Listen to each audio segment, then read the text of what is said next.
प्रभु सादर से प्रेम जय होते।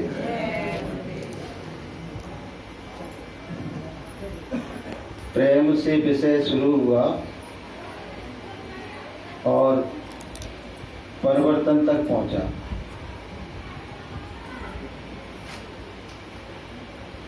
प्रेम को कहते अनुराग। एक होता है राग, एक होता है अनुराग। संसार में हम जो प्रेम करते हैं अपने बच्चों से, अपने परिवार से, कुटुंब से, भाई से, बंधु से, मित्र से, सखा से, संतों ने उसको प्रेम नहीं कहा। ये प्रेम नहीं है, ये आपका राग है। मनुष्य में दो वृत्तियां पाई जाती हैं, एक राग की, एक द्वेष की। तो ये राग में शामिल है। इसको राग भी कहा और इसको मोह भी कहा और इसको छोड़ने के लिए कहा। ये परमार्थी पथ पर ये हमारे लिए हानिकारक है। अगर हमने संसार से राग किया तो फिर परमात्मा से प्रेम करने लायक नहीं रहेंगे, क्योंकि मोह की जंजीरों में हम बंध जाएंगे। अगर संसार में मोह की जंजीरों में बंध गए तो फिर ईश्वर की ओर कैसे चलोगे? बंधे हुए हो ना, तो चल नहीं पाओगे। तो इसको त्यागने के लिए संतों ने कहा कि संसार का जो मोह है, संसार की जो आसक्ति है, संसार के प्रति जो राग है, उसको त्यागो। क्या कहा कि मोह महादुख रूप है, ताको त्याग विचार,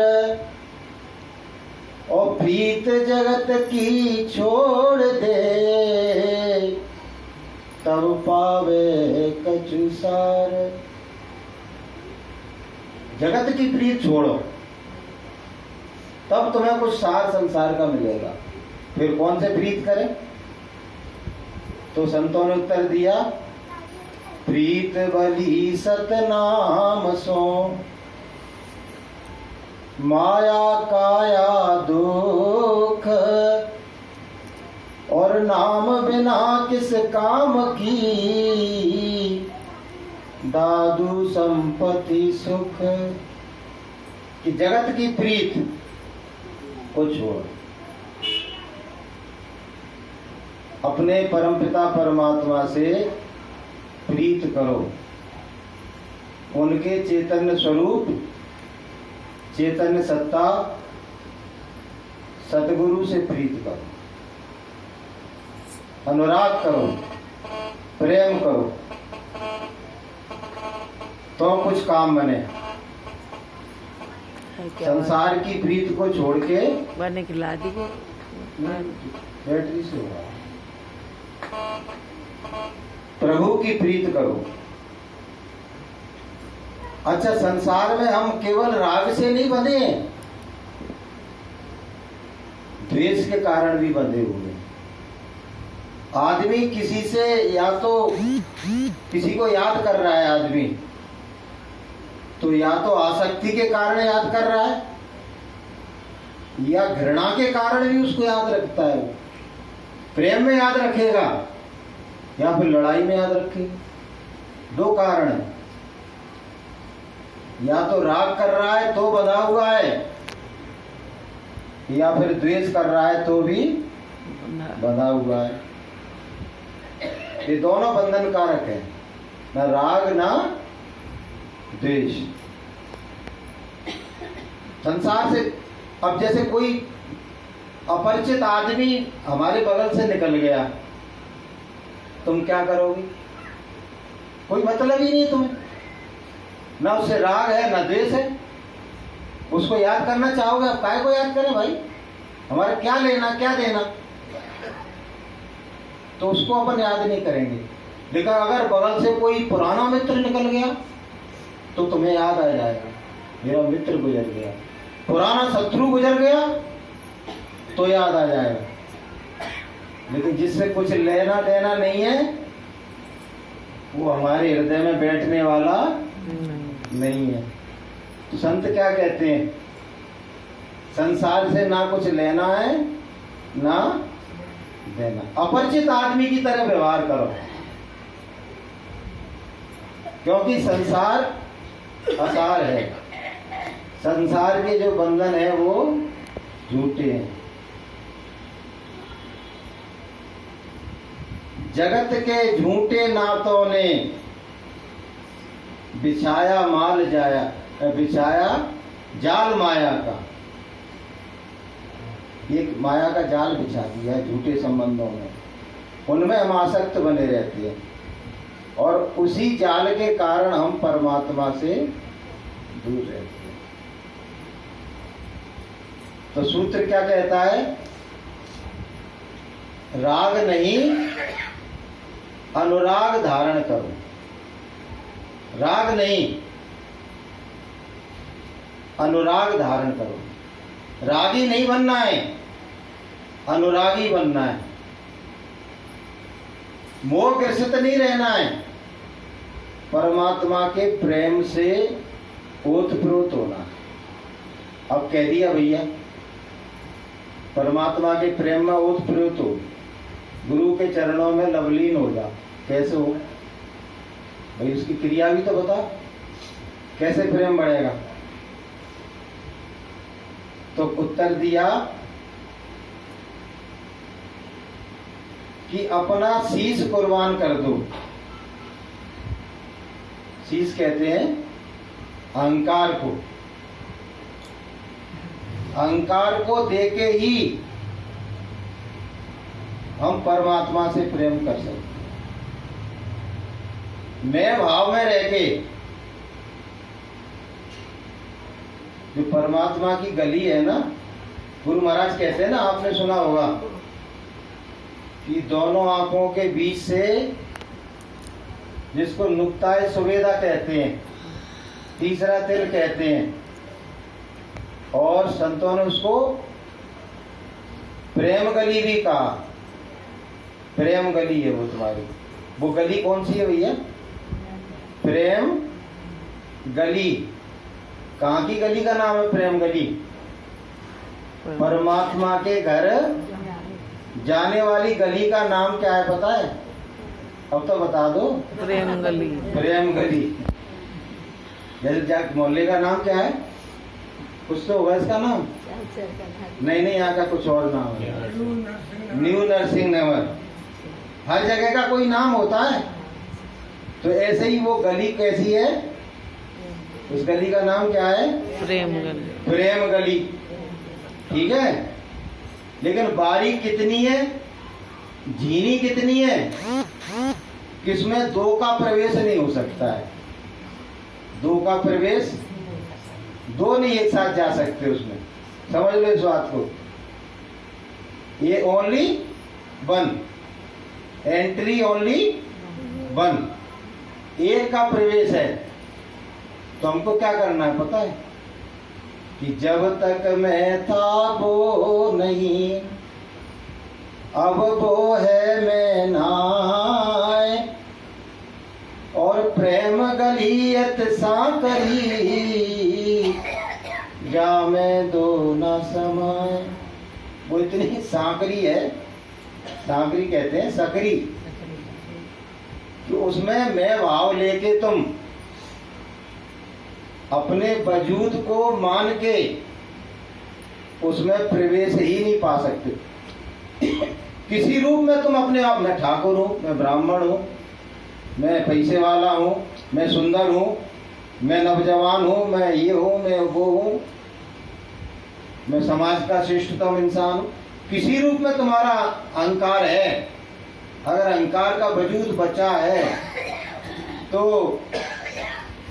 उस गली में आप परमात्मा की प्रेम गली में प्रवेश पाने के योग्य नहीं हो। अब अपने अपने दिल पर हाथ रख के देख लो कैसा है क्या मेरे साथ। अब मैं आपकी कहूँ आप मेरी कहो वो अच्छी बात नहीं है। तो अपने आप ही बात अपने दिल पर हाथ रख के देखो क्या मैंने अपना संपूर्ण रूप से अहंकार का विसर्जन कर दिया क्या। तो आप और हम ये कहेंगे भैया अभी नहीं कर पाए, अभी तो शेष है, किसी ना किसी रूप में हमारा अहंकार अभी शेष है। तो क्या कहा है कि दीपक में जो पतंगा जब तक मिला नहीं है, दीपक में जो पतंगा जब तक मिला नहीं है, जब तक जला नहीं है, उसमें मिला नहीं है, जब तक जला नहीं है, उसमें मिला नहीं है, आधार एक तू ही है, कोई दूसरा नहीं है, आधार एक तू ही है, कोई दूसरा नहीं है। तो जब तक पतंगा दिए की ज्योति पर जल नहीं जाता है, अच्छा उसको जलने में ही आनंद आता है, उसको उसमें कुर्बान होने पर बड़ा मजा आता है। तो जब तक भक्त परमात्मा में लवलीन नहीं हो जाएगा, जब तक उनके प्रेम में इतना ओतप्रोत नहीं हो जाएगा कि वो अपने वजूद को नहीं मिटा दे, तब तक उस प्रेम गली में प्रवेश पाने के लायक वो नहीं है। तो इसके लिए क्या करना पड़ेगा भाई, कोई क्रिया तो होगी जिससे हम ऐसा बन सके। भाई हमने कह दिया तुमने सुन लिया, उससे काम बनने वाला है? तो भाई हम तो अपना वजूद मिटाना चाहते हैं लेकिन मिट नहीं रहा, हम क्या करें? कोई क्रिया तो बताओ, कोई साधन तो बताओ, कोई युक्ति तो बताओ। कैसे हम एक हों, कैसे हम मैं मिट जाऊं और परमात्मा शेष रह जाए। क्रिया क्या है? मैं मिट जाऊं, मैं मेरी जब मिट गई तो तू तेरा ही हो गया। मैं मेरी जब मिट गई तो तू तेरा ही हो गया। पहली क्रिया तो क्या है? बाहरी रूप की क्रिया कि मैं करना छोड़ दो। मैं मेरा, मैं मेरा, ये तुमको परमात्मा से दूर किए हुए मैं और मेरा, ये वाणी व्यवहारी तुमको परमात्मा से दूर किए हुए मैं और मेरा। क्या कहना है? तू और तेरा, तू और तेरा। कैसा कहोगे आप? बोलो। नहीं कह पाओगे। तुम तो पूछोगे मोड़ा कौन को है, बच्चा कौन को खेल रहा? ये मेरा नाती है, मेरे ही तो है, तुम्हारा थोड़ी है, मेरा। कहाँ कह पा छोड़ पा रहे हो? हैं? नहीं कह पा रहे ना। तो इसीलिए तो सब बैठे हो परमात्मा से दूर, प्रेम गली में प्रवेश मिल ही नहीं रहा। अगर ये कहने लगो कौन का बच्चा है, सब परमात्मा का है, सब गुरुदेव के। भैया अपना क्या है? मैं भी परमात्मा का हूँ, ये भी परमात्मा का है, और पूछने वाला तू भी परमात्मा का है। कोई दूसरे का है क्या? अच्छा, माँ के गर्भ में किसने बनाया? बच्चे को भी परमात्मा ने बनाया, मुझे भी परमात्मा ने बनाया, और तुझे भी। तो फिर क्यों कहते हो मैं और मेरा? यही तो कहना, सर्वत्र परमात्मा है, सर्वत्र। अभी कही ना, सर्वत्र गुरुदेव हैं, सर्वत्र परमात्मा है, सब में परमात्मा है। कैसे कहोगे? सर्वत्र परमात्मा है, सब में परमात्मा है। हर देश में तू, हर भेष में तू, हर देश में तू, हर भेष में तू, तेरे नाम अनेक तू एक ही है, तेरे नाम अनेक तू एक ही है। अरे राम भी तू है, रहीम भी तू है, राम भी तू है, रहीम भी तू, और अल्लाह भी तू है, करीम भी तू। हर देश में तू, हर भेष में तू, तेरे नाम अनेक तू एक ही है। ये सृष्टि की रचना कैसे हुई पता है? जो उसमें लिखा हुआ है वो आपको बता रहा हूं कि परमात्मा एक था, उसके मन में आया मैं अनेक हो जाऊं। क्या आया उसके मन में? पहले एक था और उसके मन में आया मैं अनेक हो जाऊं, तो वो अनेक हो गया। सिया राम मैं सब जग जानी, सब में वही बैठ गया आके। उसका उसने क्या किया? अपने अंश को सब में, चाहे वो चींटी हो, चाहे हाथी हो, चाहे मच्छर हो, चाहे झींगुर हो, चाहे इंसान हो, चाहे कोई एनीबॉडी, सब में उसने अपना अंश फिट कर दिया और वो एक से क्या हो गया? अनेक हो गया। सर्वत्र परमात्मा है। संसार में देखो आपको बताएं,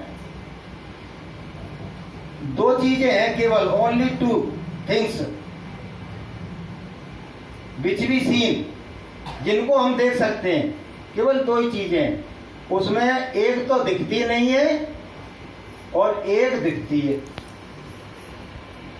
दो चीजें हैं, एक दिखती नहीं है और एक दिखती है। क्या है पता? दो चीजें, एक तो है रचयिता और एक है रचना।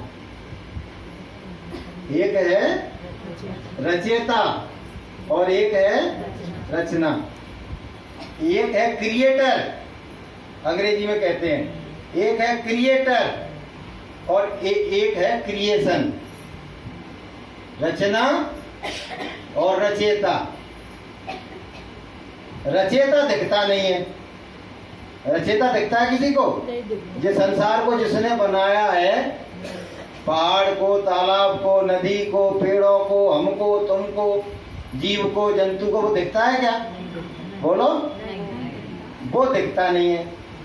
रचनाकार छुपा हुआ है और उसकी रचना सबको दिखती है। दो ही चीज है केवल, और कुछ है ही नहीं है संसार में, रचयिता और रचनाकार। रचनाकार रचयिता तो एक ही हो गया, रचना और रचयिता। तो हमारा कोई अलग से वजूद है ही नहीं है। हमारा कोई अलग से, हम कौन है? इन दो में से हम कौन है पता है? मैंने दो बताई, दो चीजें हैं संसार में, केवल रचयिता और रचना। रचना हम कौन है? रचना नहीं, हम रचना है। तो को नाम तो नहीं है भैया कि मेरा नाम क्या ले रहे? हम है रचना उसकी। परमात्मा की कौन है? हम रचना। अगर हम परमात्मा की रचना नहीं होता ना, यहाँ इतनी माताएं, बहनें, भाई बंधु सब बैठे हुए, सबके होठा अलग अलग है। ऐसा कोई सांचा है कितने सबको अलग ही अलग बनाता चला जाए? सबको अलग, सबको अलग। भाई बहन है तो अलग है, एक ही उससे निकल रहे हैं तो भी अलग है। तो क्योंकि हमको सबको परमात्मा ने रचा है और परमात्मा इतना बुद्धि का महान विलक्षणकार है कि उसमें इतनी सामर्थ्य है कि वो सबको अलग अलग डिजाइन दे देता है। सब एक ही, उसके 5 तत्व के सब एक ही उस मसाले से बने हैं, लेकिन सबका स्वरूप काय के लिए अलग अलग कर दिया भैया? इसलिए अलग अलग कर दिया कि पहचान में तो आए कि ये मुन्नी बहन जी बैठी है, ये अर्चना की मम्मी बैठी है, नहीं सब एक सीट है। कैसे पता पड़े हो कि अलग है वो जे अलग है? तो रचना और रचेता है, मेरा कोई वजूद नहीं है। और जो रचेता है उसकी सत्ता कण कण में व्याप्त है, जर्रे जर्रे जर्रे जर्रे में उसकी सत्ता व्याप्त है। कहते ना कि जर्रे जर्रे में झांकी भगवान की, जर्रे जर्रे में झांकी भगवान की, किसी सूझ वाली आंख ने पहचान की, किसी सूझ वाली आंख ने पहचान की। और जर्रे जर्रे में झांकी भगवान की, जर्रे जर्रे में झांकी भगवान की, किसी सूझ वाली आंख ने पहचान की, किसी सूझ वाली आंख ने पहचान की। तो सूझ वाली आंख, आंख तो सबके पास है।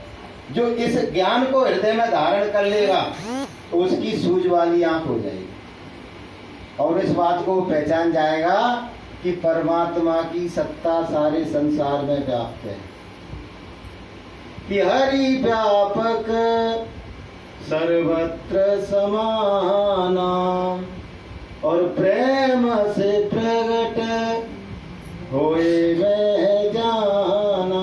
सब जगह परमात्मा व्याप्त है। ऐसा नहीं है कि कहीं कम है और कहीं ज्यादा, इक्वल है। अंग्रेजी में कहता है इक्वल, समान, सर्वत्र समाना। जहां तुम्हारे हृदय में, जहां बैठकर, अगर यहां बैठकर तो यहां अच्छा है, घर में बैठ के तो घर अच्छा है, मंदिर में बैठ के तो मंदिर में अच्छा है। जहां बैठ के तुम्हारे हृदय में परमात्मा के लिए प्रेम पैदा हो जाए वहीं वो प्रकट होने को तैयार है। ना मंदिर बुरा है, ना मस्जिद बुरी है, ना गुरुद्वारा बुरा है, और ना तुम्हारे घर का एक कोना बुरा है जहाँ बैठ के तुम उस परमात्मा को याद करते हो। लेकिन प्रेम प्रकट होना चाहिए। जिस दिन हृदय में प्रेम प्रकट हो जाएगा उस दिन परमात्मा तुम्हारे हृदय में प्रकट हो जाएगा। कहते ना कि प्रेम न बाड़ी उपजे और प्रेम न हाट बिकाए, और राजा प्रजा जो चहे शीश दिए ले गए। भैया इस मार्ग पर चलने के लिए, जैसे अपन लंबी यात्रा पर जा रहे हैं भैया, वहाँ कांटे भी मिलेंगे, झाड़ियाँ भी मिलेंगी, नुकीले पत्थर भी मिलेंगे, तो क्या कहेंगे अपन कि भैया ने अच्छे जूता चप्पल पहने रहिए, नंगे पाए नहीं जाइए, यही तो कहेंगे, नंगे पैर मत जाइए। तो इस मार्ग पर चलना चाह रहे, बोलो सब चलना चाह रहे हो? अरे हाँ हूं तो बोल रहे हो। इस मार्ग पर अपन किधर को चल रहे हैं? बैठे हुए भी चल रहे हैं, लेकिन जा किधर को रहे? परमात्मा की ओर दौड़ रहे हैं हम लोग। यही तो है परमार्थी मार्ग। क्या है? आत्मा का परमात्मा की ओर दौड़ना, परमात्मा की ओर चलना, परमात्मा से मिलने का प्रयास करना, इसको ही कहते हैं परमार्थी पथ, परमार्थी रास्ता। तो इस पर चलने के लिए प्रथम संतों ने कहा, प्रथम तुम हृदय में प्रेम धारण करो, कि प्रेम से प्रगट होए में जाना। सबने प्रेम की बात कही, और वेद पुराण कुरान बखाना। एक जगह तो कह दिया ओनली प्रेम। रामायण में एक चौपाई तो ऐसी है, वहां में कह दिया केवल प्रेम। केवल के लिए अंग्रेजी में शब्द ओनली। कि राम ही केवल प्रेम प्यारा, और जान लेते ही जानन हार। केवल केवल तुम्हारा प्रेम परमात्मा को प्यारा लगता, और कुछ अच्छे नहीं लगता। और तुम क्या दोगे? और तुम उससे मांग के उसको ही देना चाह रहे हो। पहले तुमको उसने दे दिया, तुम्हें नोटों की गड्डी दे दी, तुम ले जाके फिर वो मंदिर में ले जाके वही गड्डी रख आए, तो तुमने क्या कर लिया? तुमको दिया, बस तुम्हारी ये बहादुरी है कि बहुत से तो देने के बाद भी तिजोरियों में धर लिया, देना नहीं चाह रहे, लेकिन तुम्हारी ये बहादुरी है कि तुमको दिया और तुमने उसको लौटा दिया। ये भी बहुत बड़ी ईमानदारी है परमात्मा के लिए कि परमात्मा ने दिया और परमात्मा को तुमने लौटा दिया। कि आजकल ये भी लोग करना नहीं चाहते। तो भैया, तो प्रेम वाली बात है। तो मैं आपको वो क्रिया बता रहा हूँ जो गुरुदेव ने बताई है कि जिसको करने से प्रेम प्रकट होता है। 2-3 क्रियाएं आपको बता रहा हूँ। किसी बिरही या बिरहिन का संग कर लेना। बिरही या बिरहिन का संग कर लेना तो तुम्हारे हृदय में प्रेम प्रकट हो जाएगा। वो रोएगा तो उसको देख के तुम्हारे हृदय में भी रोमांच पैदा हो जाएगा।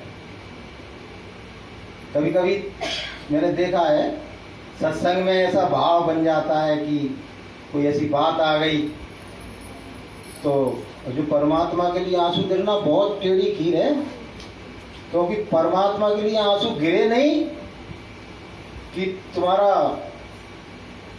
परमात्मा तुमसे मिलने के लिए दौड़ पड़ता है कि इतने न सुआ गिरे और उठ उठ चले दयाल, और नैन खोलो बावरे ले द्रगंजन।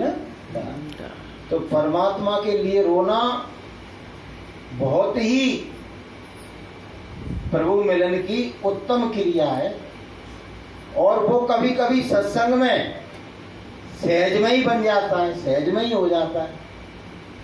कभी कभी क्या होता है, कोई ऐसा भजन आ रहा है, विरह का भजन आ रहा है, भाव का भजन आ रहा है, कोई कव्वाली है। और मुसलमानी लोग पता है कव्वाली सुनते हैं, बड़ी बड़ी जबरदस्त कव्वाली सुनते रहते हैं वो खुदा के लिए। तो कभी कभी उनको सुन के भी तुम्हारे हृदय में प्रेम पैदा हो जाता है। तो बिरह भरे गीत गाया करो, बिरह भरे गीत सुना करो, और बिरही और बिरहन का साथ किया करो। पहला सूत्र समझ में आ गया? मैं बता दिया करो, नहीं तो आ गया। आ गया कि नहीं आ गया? आ गया। तो तुम्हारे हृदय में भी प्रेम पैदा हो जाएगी। दूसरा सूत्र सुनो, प्रेम पैदा करने का। गुरु महाराज ने जो सुमरन की विधि बताई है कि नाम लो और रूप को याद करो। तो सुमरन में परमात्मा को, गुरुदेव को हाजिर नाजिर मान के अपने अंतर में, अपने हृदय में जब आप सुमरन किया करो तो उनको, जैसे मैं आपका नाम ले रहा हूं और मुझे मालूम है कि आप मेरे पास बैठे हो और मेरे लिए हुए नाम को आपने सुना, तो वो एक सुमरन अलग तरह का हो जाएगा। और तुम ऐसे ही लगे हो राम राम राम राम राम राम राम राम राम कहाँ है पता नहीं, इससे कुछ होने वाला नहीं है। तो परमात्मा को, गुरुदेव को जिसका नाम ले रहे हो, जिसके रूप को याद कर रहे हो, उसको अपने अंतर में हाजिर नाजिर विद्यमान मानो कि मैं जिसका नाम ले रहा हूँ वो मेरे अंतर में विद्यमान है और वो मेरी फरियाद को, मेरी पुकार को, मेरे सुमरन को वो सुन रहा है, देख रहा है।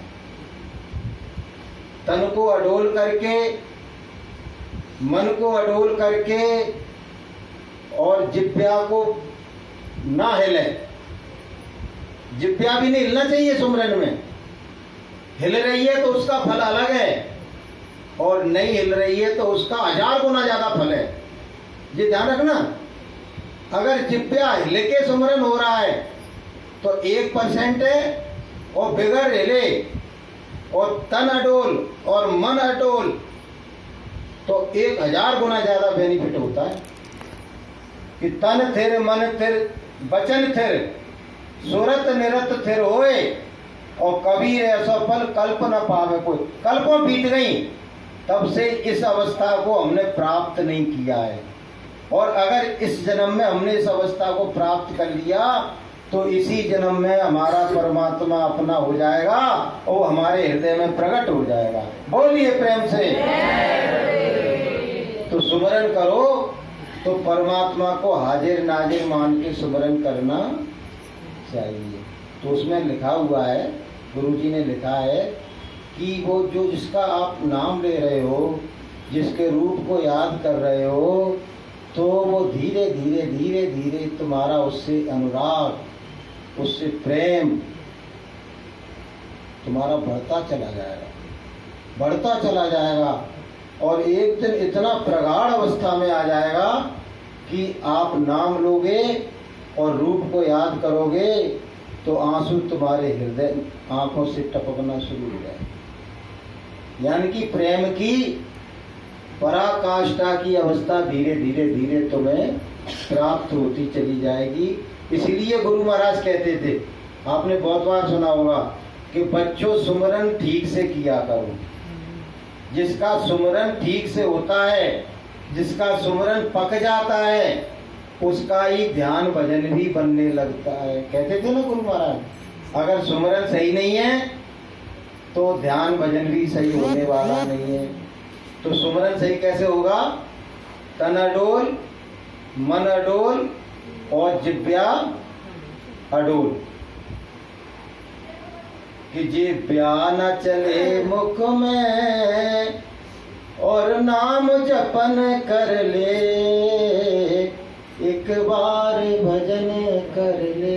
ऐसा भजन करो, ज्यादा नहीं कर पा रहे, थोड़ा करो, थोड़ा करके देखो, 10 मिनट करके देखो, 5 मिनट करके देखो कि ऐसा मैं कर सकता हूँ क्या, जिसमें तन भी नहीं हिल रहा है, मन भी नहीं डोल रहा है और जिह्वा नहीं। तो 5 मिनट से फिर धीरे धीरे बढ़ाओ उसको। और गलत करे जा रहे हो, गलत करे जा रहे हो तो उसका परिणाम अच्छा मिलने वाला।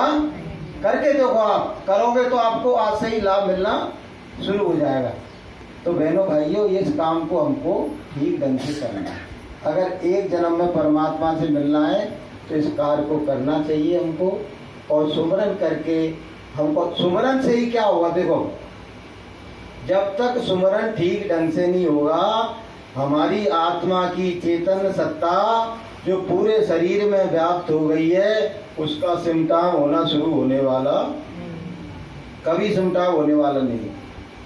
और अगर सुमरन ठीक से शुरू हो जाएगा तो जीवात्मा की चेतन सत्ता धीरे धीरे सिमटना शुरू हो जाएगी और हमारा परमार्थ का काम भी धीरे धीरे बनना शुरू हो जाएगा। तो सुमरन करने के लिए प्रथम एक बात और बता देता हूं।